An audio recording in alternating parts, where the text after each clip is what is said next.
السلام علیکم ورحمت الله وبرکاته. عزتمندو مونږ به نن تاسو ته د استغفار فایدې ذکر کوو چې په استغفار ویلو سره د انسان کم مشکلات حل کیږي او په استغفار سره الله جل شانه څه ورکوي. خو د هغې نه وړاندې که چېرته تاسو زمونږ په چینل باندې نوي یې، زمونږ چینل سبسکرایب کړئ او د نورو ملګرو سره مخکې شیر کړئ. د استغفار فایدې خو ډېرې زیاتې دي، خو د هغې نه به موږ دلته یو څو ذکر کړو. لکه په قرآن کریم کې الله جل شانه فرمایي: فقلت استغفروا ربکم انه کان غفارا یرسل السماء علیکم مدرارا ویمددکم باموال وبنین ویجعل لکم جنات ویجعل لکم انهارا.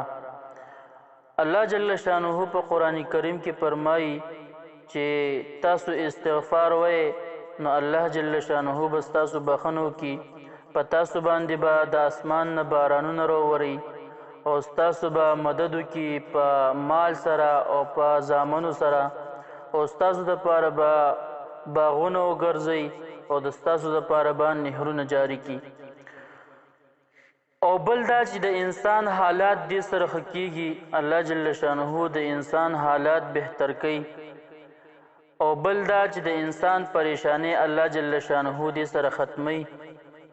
او بل دا چې د انسان مشکلات چې څومره دي الله جل شانه هغه مشکلات د هغه څه کوي، اساني او ختموي.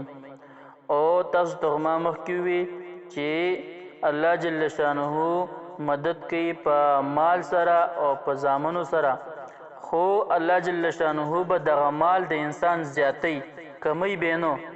نو د استغفار فایدې خو ډېرې زیاتې دي، د هغې نه مونږ تاسو ته دلته د یو څو ذکر کړئ.